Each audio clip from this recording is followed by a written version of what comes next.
Mohon maaf Pak Yuga, tadi ada Ya. kesalahan teknis. Mungkin ditunggu dulu sebentar ya Pak untuk teman-teman yang lain. Sekitar 5 menitan. Ya udahlah, ya pokoknya kesimpulannya begitu aja lah. Baik, nih. Baik, Pak Yuga. Bapak tuh awalnya membuat buku ini sebagai lulusan diploma ya Pak ya, diploma 3. Nah, Lulusan diploma 3. Apa? Nah, gimana sih membangkitkan rasa percaya diri Pak Yuga untuk membuat buku itu gitu kan? Sekarang tuh banyak yang minder gara-gara saya belum S2 misalkan untuk bikin buku gitu.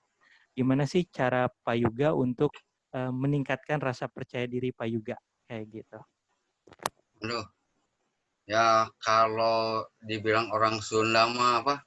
Bakat ya. Itu. Ya, jadi bakatku butuh. Ya kalau saya kerjanya apalagi gitu. Selain itu apalagi gitu kan. Saya harus berani mencoba segala rupa gitu kan. Selain ya kebenaran rada suka tulis gitu. Ya sudah nulis aja. Itu yang saya mampu bisa saya tulis aja. Terus kan sebelumnya juga memang awal-awalnya sering juga kita sudah media massa. Dulu awal-awal kita di media massa, di mana di PR lah, di Kompas, gitu kan, di Republika, dan alhamdulillah tidak ada komplain gitu dengan apa yang kita tulis, apa yang sudah kita sampaikan, tidak ada komplain keberatan dari yang disebut pakar-pakar itu gitu kan. Bahkan yang beberapa teman yang sudah jadi pakar juga gitu kan malah yang ngedukung aja lah. Tuh. Mungkin juga malu juga gitu ya kalau nggak ngedukung, orang udah ketuaan modalnya gitu kan. Ya udah malu juga lah. Udah dukung aja lah. Nah,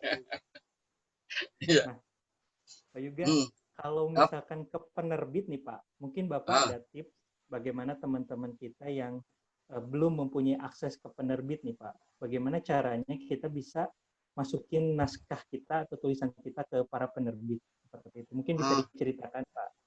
Ini ada ini macam-macam penerbit nih ya. Ada apa kalau kita mau sedikit buka-buka, ada yang namanya indie, ada yang namanya mayor, terus ada juga yang online gitu kan. Kita bisa bikin dalam bentuk PDF, kemudian ada aplikasinya itu.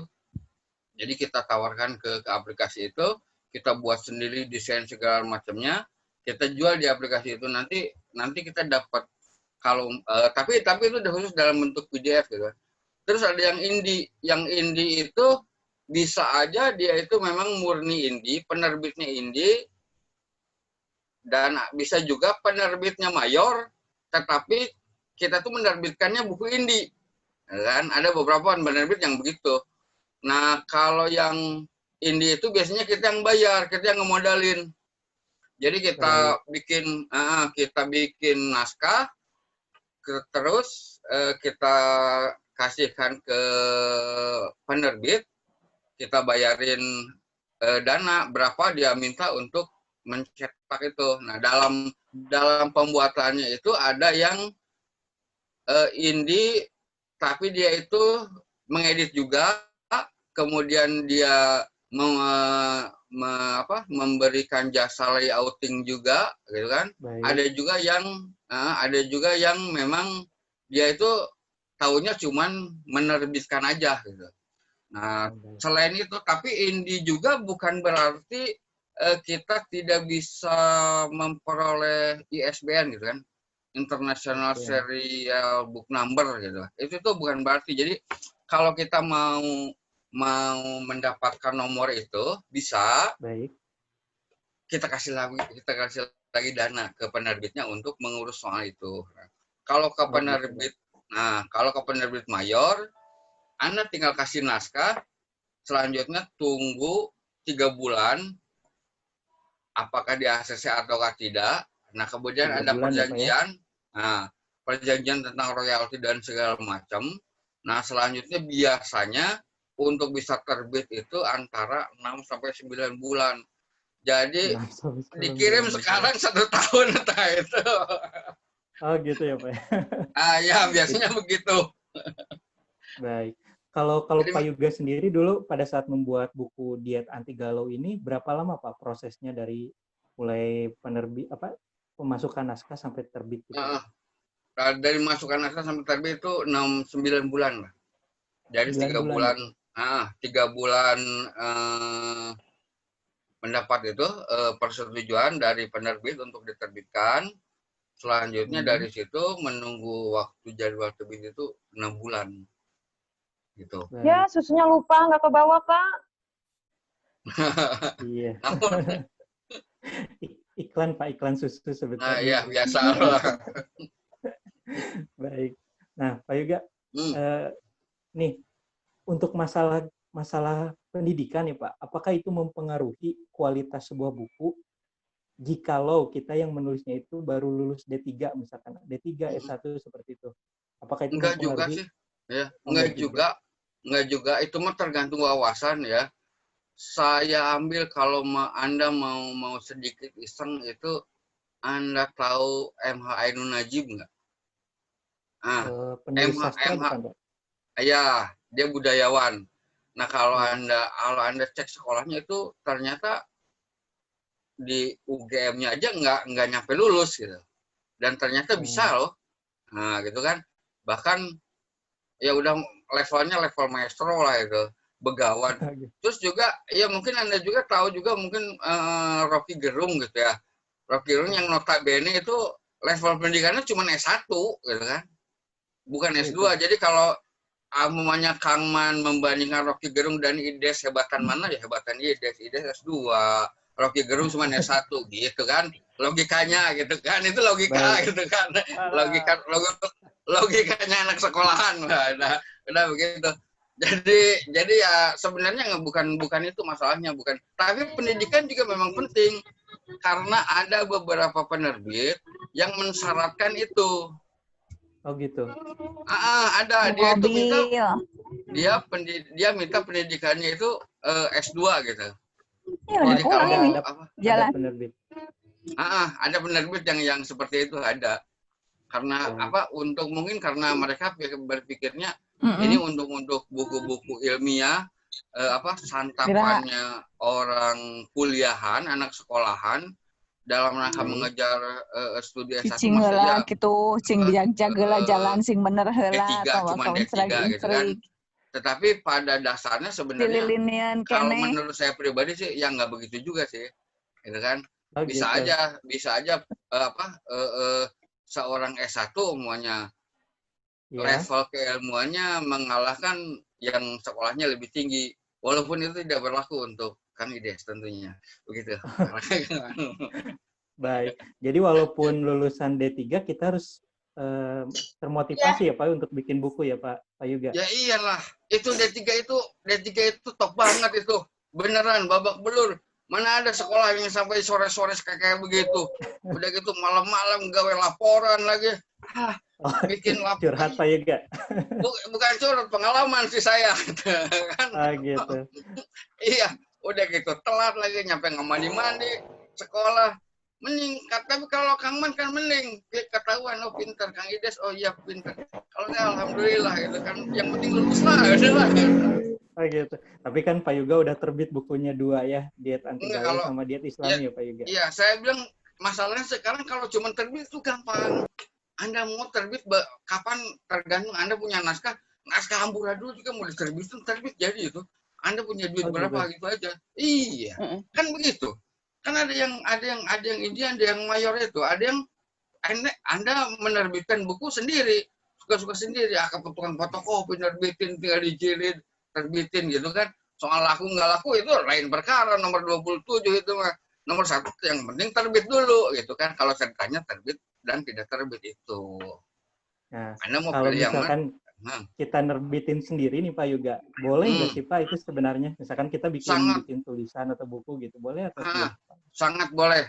Dulu di daerah Bandung ada penerbit yang awalnya itu dia nerbitin dia penerbitan indie dia nerbitin punya orang, naskah orang, nah dia bayar ke dia, terus dia terbitin. Nah, terus dia itu bikin kemudian buku-buku, dia taruh di toko-toko buku. Dia bikin dia sendiri. taruh sendiri ya. Cuman dia memang ciamik bikin judulnya itu. Yang menarik itu kan bikin judul. Kita kan bikin kemasan dulu kan ya. Kayak saya bilang gitu. kesan pertama itu gitu loh ya. Dia bikin bikin layoutnya bagus, bikin covernya bagus, judulnya sederhana tapi menarik dan akhirnya jadi. Terus ada juga penulis di Bandung, saya kurang lupa lagi namanya itu. Pengalaman juga seperti itu pengalamannya. Dia cetak buku di Pagarsi, daerah Pagarsi malah. Dia cerita itu. Dia cetak buku di Pagarsi, dia nge-layout sendiri, cetak buku di situ. Dia beli ngurus ISBN, katanya sih cuma 15.000 sebenarnya itu. Ngurus ISBN itu 15.000 ya, Pak ya? Cuma 15.000 aslinya itu. Nah, udah gitu dia distribusikan sendiri. Dia tongkrong ini di toko bukunya. Sampai jadi dia tahu gitu kan seberapa banyak animo orang dengan bukunya itu. Dan ternyata katanya sih alhamdulillah lumayan katanya. Tapi saya belum mampu seperti itu, malu juga gitu ya. Kalau saya gitu, soalnya saya tahu sih, ya bujangnya ini nulisnya TPG ini TPG puskesmas. Ya kasihan bukan apa, kasihan itu korup TPG bukan apa. Itu aja, takut dikomplain. Baik, jadi Pak Yuga intinya bahwa penulis ahli gigi itu bisa membuat buku sendiri ya Pak ya, dan mengurus ISBN sendiri jika tidak melalui penerbit seperti itu. Ya, baik. Betul. Mudah-mudahan jadi motivasi buat kami semua nih Pak Yuga untuk membuat buku. Sebenarnya kalau jangan motivasinya jangan dari saya, pikirannya begini aja. Anda itu mau bikin amal jariah. Nah, kalau kata Kang Ides, amal jariah, setiap ada orang baca buku itu, setiap ada orang menyampaikan materi dari buku itu, insya Allah pahalanya akan ngalir terus. Nah, itu yang jadi motivasinya. Ini kata Kang Ides, jangan bilang-bilang siapa-siapa, rahasia aja. Kita bertiga ya. Anda. Baik, terima kasih Pak Yuga. Oke, baik teman-teman. Terima kasih Pak Yuga sekali lagi. Mungkin nanti bagi yang ingin bertanya kepada Pak Ides dan Pak Yuga bisa melalui chat ya. Nah, selanjutnya teman-teman, kita akan membacakan Q&A terkait pertanyaan-pertanyaan dari teman-teman. Baik, kita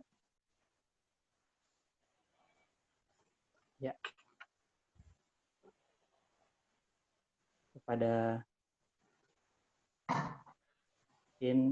Pak Ides bisa diizinkan. Kang Maman, sebenarnya yang dikatakan oleh Pak Yuga itu sesuatu hal yang normatif gitu ya. Cuma ada hal yang memang gitu ya, kalau Pak. saya lebih membaca karyanya Mbah Yuga itu mungkin lebih tidak terbatas atau tidak sebatas dari latar belakang pendidikan beliau. Lebih banyak mengekspor dari membaca pengalaman yang mungkin nanti dituangkan ke dalam suatu buku. Jadi memang kalau saya melihatnya itu ya mungkin lebih suatu kita mengeksplor suatu kejadian yang atau pengalaman dari Mbah Yuga tersebut dan beberapa referensi yang beliau baca. Rasanya ada bahasa-bahasa yang mungkin kalau menurut saya bukan bahasa-bahasanya seorang D3, tapi bahasa-bahasa yang dia dalam hal ini Mbah Yuga lebih banyak membaca yang referensinya itu bukan referensi, mohon maaf, bukan referensi orang Indonesia gitu. Kalau D3 kan biasanya lebih banyaknya referensinya referensi bahasa Indonesia baru dibaca. Tapi ketika referensinya diterjemahkan, malas membaca. Jadi kalau lebih mendalam lah kalau Mbah Yuga ini, makanya namanya juga Mbah itu. ya Mbah ya kan? Baik. Kan? Itu ada pertanyaan, ada pertanyaan. Yang monggo silakan. Baik. Tapi sebelumnya Pak Ides kita bacakan dulu Q&A dari teman-teman Pak. Mungkin mohon izin untuk bisa sharing screen. Iya. Sebentar. Baik. Nggak kedengeran sih. Tuh. Remote Dek, mana ya? Mau ditutup Yang ini? aman, coba saya ini dulu. Enggak, nanti kalau pas. Baik, jadi teman-teman, sekali lagi bagi teman-teman yang ingin memberikan pertanyaan bisa melalui chat, baik itu ke Pak Ides atau Pak Yuga. Nah, sambil menunggu, kita akan memperlihatkan pertanyaan-pertanyaan dari teman-teman sebelumnya yang melalui Bitly kami. Itu kita akan bacakan sekaligus jawabannya menurut versi kami ya, teman-teman. Mungkin nanti bisa dibandingkan dengan literatur yang teman-teman punya, jadi kita bisa sharing diskusi ya teman-teman.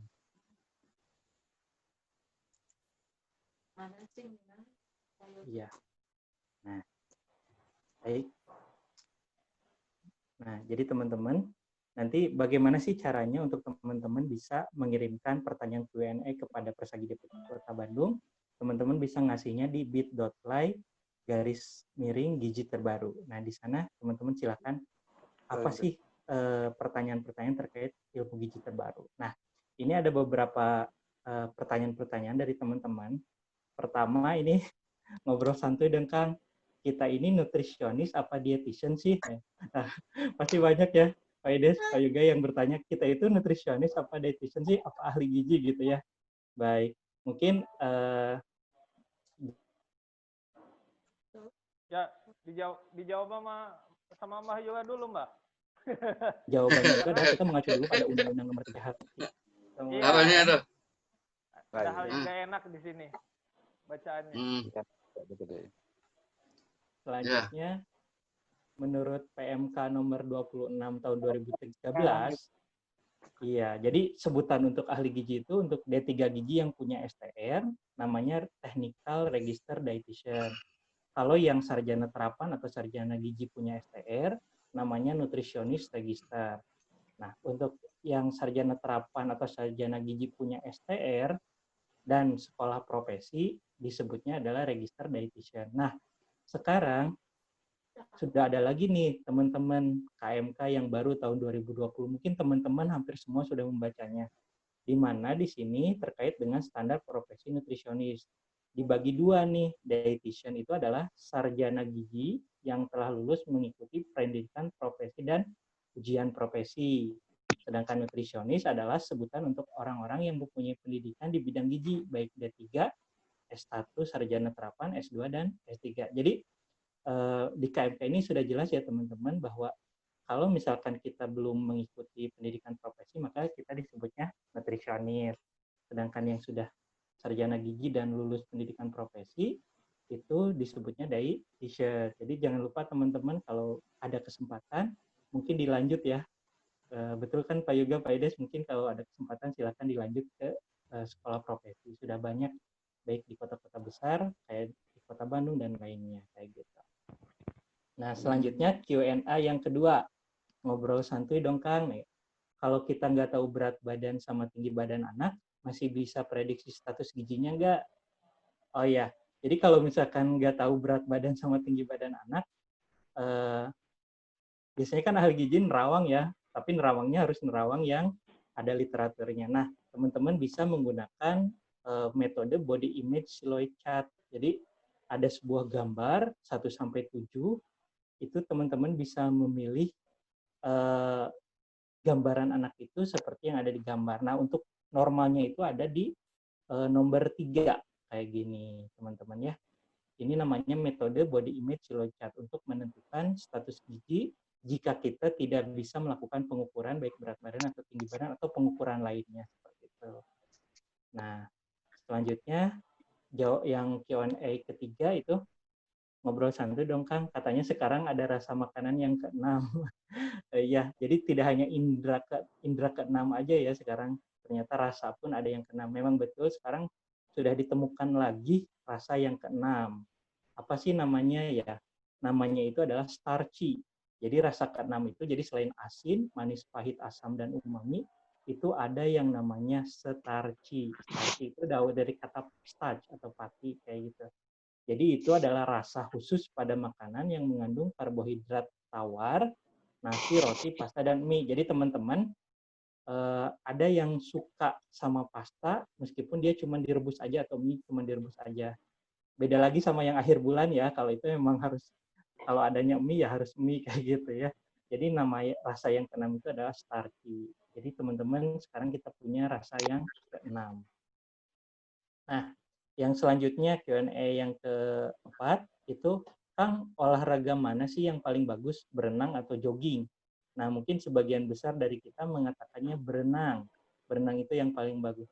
Ternyata kalau kita lihat dari metabolic equivalennya atau MET-nya, di mana kalori yang dikeluarkan setiap melakukan aktivitas fisik, berenang atau jogging itu memiliki nilai MET yang sama. Jadi 7 kalori per kilogram berat badan per jam. Jadi kalau dilihat dari map-nya itu sama teman-teman, baik berenang atau jogging. Bahkan teman-teman tawaf di mall pun itu punya map-nya, kalau tidak salah 2,3 map kayak gitu. Nah, selanjutnya kita mempersingkat waktu. Maaf Kang Maman. Ya, jadi Pak? ada hal yang memang harus diperhatikan dalam hal olahraga ini. Memang kalau hitungan Baik, apa itu Pak? Kalau hitungan Kang Maman memang seperti itu ya, karena memang nilai MET-nya itu sama.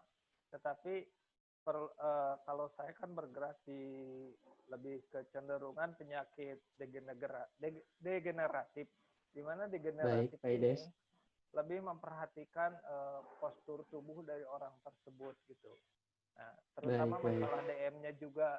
Nah, kalau masalah DM-nya memang kalau dari diabetes mellitus, olahraga yang baik atau dari penyakit degeneratif, membandingkan antara renang dengan dengan tadi jogging itu pada penyakit degeneratif atau pada orang-orang tua atau lansia itu lebih difokuskan pada berenang.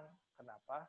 Karena tidak menekan pada titik tumpu kakinya. Karena pada orang diabetes atau pada orang tua, dia memiliki kelemahan pada tulang-tulang terutama di kakinya. Jadi kalau yang dikatakan oleh Kang Maman itu mungkin yang sifatnya general atau untuk orang sehat ya Pak ya. Secara umum. Gitu. Iya. Ya, mungkin itu saja sih tambahan dari saya. Ya, siap. Makasih Pak Ides. Jadi teman-teman, selain memperhatikan MET, juga kita harus memperhatikan kondisi klien ya Pak Ides, terutama pada pasien-pasien yang degeneratif. Baik.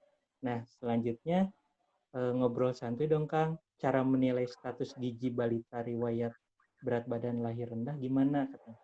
Oh iya, teman-teman bisa menggunakan itu namanya IHDP Growth Chart. Jadi ada growth chart itu yang khusus untuk berat badan atau bayi-bayi yang berat badannya lahir rendah. Jadi tidak bisa kita samaratakan menggunakan growth chart yang biasa kayak gitu.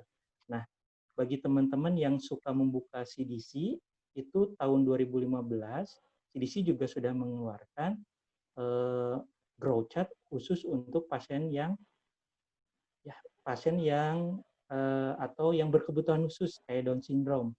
Jadi nanti teman-teman silahkan buka CDC, itu sudah ada growth chart untuk yang Down syndrome bagi yang belum tahu.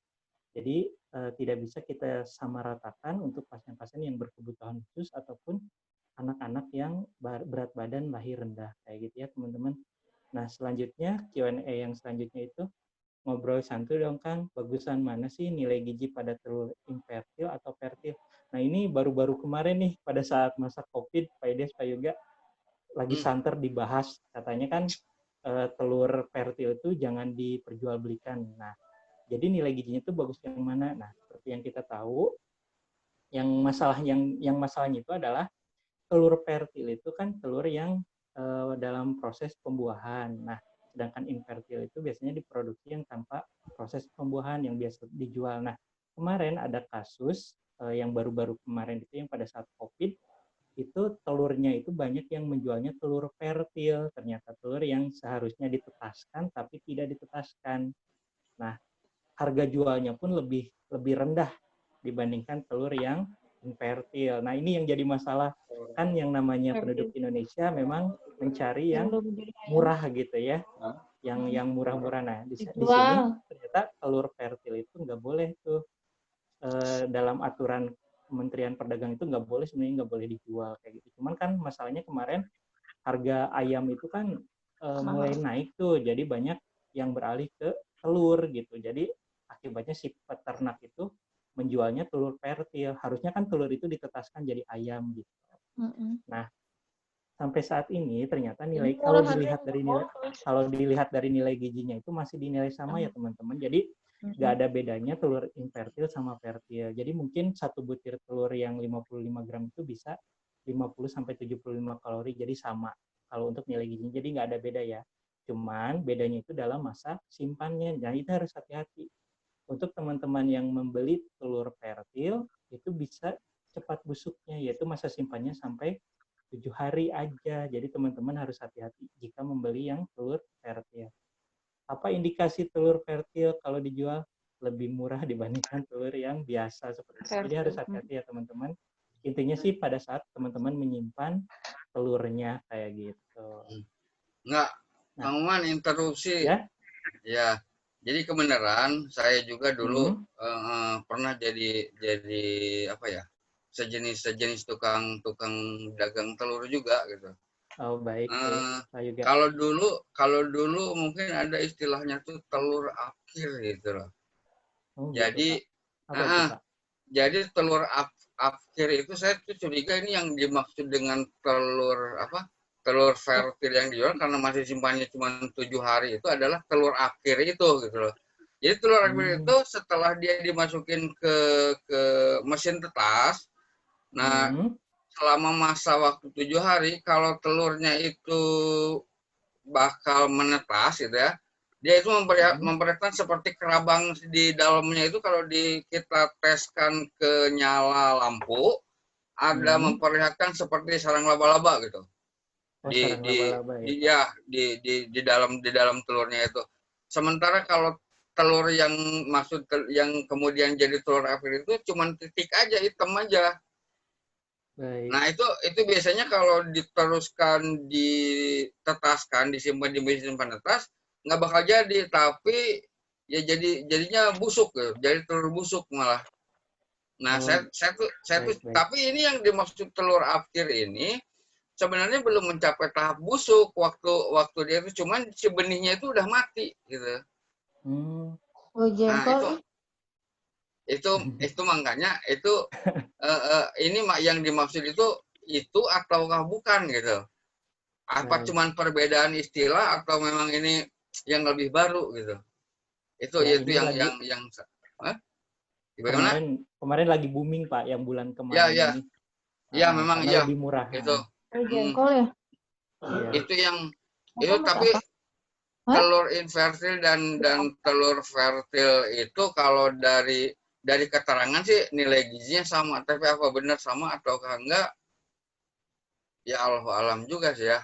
Baik. Mungkin kita menunggu penelitian yang baru ya Pak ya nanti. Ya. Bisa. Baik. Nah ini yang selanjutnya nih, yang hampir terakhir nih. Nah ngobrol santuy dong Kang, apakah kita harus mempelajari nutrigenomik? Wah ini berat nih pertanyaannya. Jadi waktu 2013 Pak Judiono, dosen Poltekkes Bandung itu pernah membahas ini kepada kami, meskipun bukan mata pelajaran nutrigenomik waktu itu. Katanya di masa yang akan datang, nutrigenomik itu bakal menjadi sesuatu yang diperhitungkan, terutama di dunia gizi. Setelah saya lihat di jurnal-jurnal yang terbaru, ternyata nutrigenomik itu sekarang sudah banyak penelitiannya. Jadi ahli gizi atau dietitian ataupun nutrisionis harus memang mempelajari ini. Kalau tidak salah sih UGM sudah mulai memfokuskan pembelajarannya terkait nutrigenomik ini. Jadi nanti teman-teman bisa memberikan nutrisi atau diet yang tepat sesuai dengan DNA-nya masing-masing kayak gitu. Nah, seperti contoh nih, di sebuah jurnal diabetes itu yang dikeluarkan tahun 2020 Februari kemarin, itu disebutkan untuk yang memiliki gen FOXA2 itu bagusnya diberikan sumber bahan makanan yang mengandung biotin. karena dapat mengeluarkan pengeluaran insulin. Nah, seperti itu teman-teman. Jadi ternyata nutrigenomik itu kalau teman-teman tidak mempelajari ini dari sekarang, kita bakal tersalib oleh teman-teman kita, mungkin tetangga sebelah, itu karena mereka sudah mulai seperti itu teman-teman. Jadi dokter gizi klinik sekarang sudah mulai, mereka memberikan dietnya itu adalah sesuai dengan DNA si kliennya. Jadi khususnya salah satunya, mohon maaf saya sebut merek labnya, itu di Prodia sudah ada pemeriksaan DNA. Itu kalau tidak salah harganya memang agak mahal sih, 7 jutaan. Nah, tapi keuntungannya itu bisa dilakukan 1 kali untuk seumur hidup kayak gitu. Jadi teman-teman ahli gizi semua, kalau bisa mulai dari sekarang kita mulai memfokuskan juga terhadap nutrigenomik ini. Nah, barangkali mungkin nanti Persagi DPC Kota Bandung, DPD ataupun ASDI bisa tuh secara khusus membuat lagi kelas-kelas atau seminar yang terkait nutrigenomik. Banyak pakar-pakarnya terutama jangan jauh-jauh ke UGM, di Kota Bandung pun kayak Pak Dr. Judiono, beliau juga sangat mampu untuk menjelaskan nutrigenomik. Oke teman-teman, Pak Ides mungkin ada tanggapan terkait nutrigenomik? Ini pertanyaan Kang Wan Ya. tentang nutrigenomik. Ya saya itu juga seandainya gitu ya, kalau umpamanya beneran nanti ada nutrigenomik itu diet berdasarkan DNA gitu kan. Pertanyaannya adalah nanti penuntun diet ini setebal apa sih? Nah udah gitu aja. Aduh, kalau ya, udah lihat yang tebal susah baca ya Pak. Ya, sekarang DNA orang itu ada berapa sih Kang Ides? Varian DNA manusia itu? Ya, kalau yang kita tahu kan hanya 23 pasang. 23 pasang? Iya, satu pasangnya itu kan jenis yang lebih sederhana aja lah. Ada RNA-nya. RNA itu kan terdiri ya memang kompleks di situ. Cuma kalau saya melihat untuk untuk S1 ataupun untuk D3 mungkin itulah salahnya pendidikan di kita gitu ya. Kenapa nutrigenomik ini menjadi suatu hal yang diangkat? Karena memang itu merupakan cikal bakal atau genetiknya. Cuma permasalahan di Indonesia, nutrigenomik itu kalau bahasa laboratoriumnya itu hanya sebatas diagnostiknya saja. Bisa sampai ke intervensi atau mengintervensi gen itu supaya sesuai dengan kehendak yang diinginkan. Itu di Indonesia. Tetapi kalau di luar negeri, contohnya jangan jauh-jauh. Singapura dan Malaysia, metode PCR itu kan kalau yang kita tahu metode PCR hanya untuk sebagai diagnostik ya. Tetapi di Singapura dan Malaysia, metode PCR itu udah bisa sampai ke digunakan untuk terapi. Begitu juga untuk nutrigenomik tersebut. Gitu. Memang kalau perlu tidak perlunya, kalau saya pribadi ya, saya itu orangnya aplikatif. Jadi kalau misalnya kita membutuhkan untuk aplikasi di tergantung klien kita, ya maka kita harus pelajari. Tetapi kalau klien kita belum sampai, mohon maaf, taraf pendidikannya belum sampai ke arah sana, selalu saya menghindari. Itu saja sih sebenarnya. Jadi tergantung, kalau saya pribadi, lebih tergantung lingkungan kita. Baik. Karena jadi mudah-mudahan ke depannya kita bisa ya Pak ya, untuk nutrigenomik ya Pak. Harus bisa apabila memang kita ranah kita pada dunia pendidikan. Kalau ranah pada pelayanan ya mungkin itu sifatnya bukan general, lebih ke masalah personal. Jadi kalau pasien kita sudah diketahui dia telah yang seperti dikatakan oleh Kang Maman tadi telah melakukan penelitian yang harganya 7 juta dan bisa diangsur gitu ya. Ya kita diangsur. Baik, mudah-mudahan bisa melayani klien kita karena terus terang ini jadi buka-bukaan tapi sifatnya bukan umum ya. Itu Baik. yang harga 7 juta juga itu pemeriksaannya bukan di Indonesia, tapi penelitiannya di luar gitu. Makanya harganya seperti itu. Karena itu menggunakan metode PCR juga. Kalau metode PCR bisa dilakukan di Indonesia, ya contohnya yang sekarang ini COVID ya, di Hasan Sadikin aja, jangan keluar ya. Pemeriksaan swab yang PCR diperiksa jam 9, itu maghribnya udah bisa, hasilnya udah ada. Berbeda dengan di tetangga sebelah ya, yang ruang rawat tetangga sebelah, hasil swab diperiksanya bisa sampai 7 hari gitu kan. Itu bukan membuang biaya sih, membuat orang tambah stres itu. Jadi ya kembali lagi, penting tidaknya ya sangat penting bagi kita. Itu saja sih tambahannya. Iya. Pak Yuga, mungkin karena waktu terbatas juga. Terus tadi ada pertanyaan dari Teh Kartika terkait penunjang, apakah gigi masuknya penunjang medik atau non medik. Mungkin nanti di ngobrol santuy minggu depan itu akan lebih jelasnya dibahas oleh pengurus Persagi DPC Bandung. Jadi kita akan lebih membahas profesi untuk minggu depan. Jadi tunggu ya selanjutnya untuk Teh Kartika, nanti akan dijawab di minggu depan. Nah, Pak Yuga, mungkin ada saran untuk teman-teman kita atau closing statement sebelum kita menutup acara ngobrol santuy ini, Pak Yuga. Nanti juga Pak Ides dimohon untuk memberikan closing statement kayak gitu. Silakan Pak Yuga. Nah, kalau dari saya sih tetap semangat aja lah gitu ya.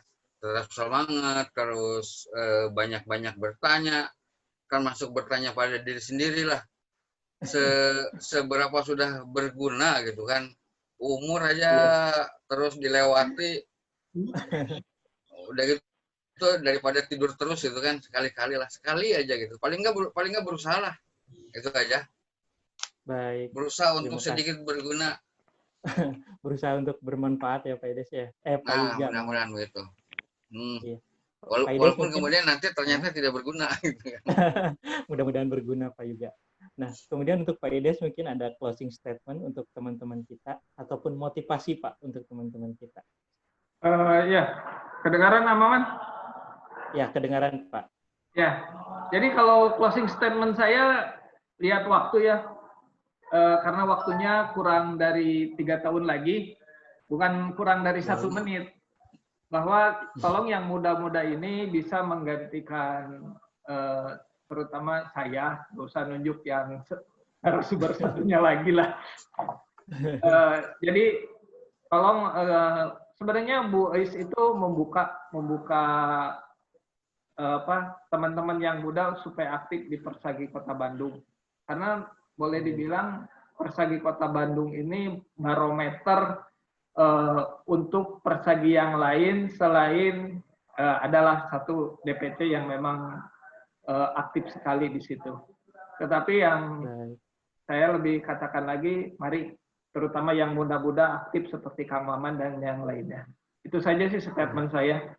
Karena 3 tahun lagi katanya beliau nggak tahu masih terus atau enggak. Tuh, pakai aja tuh beliau.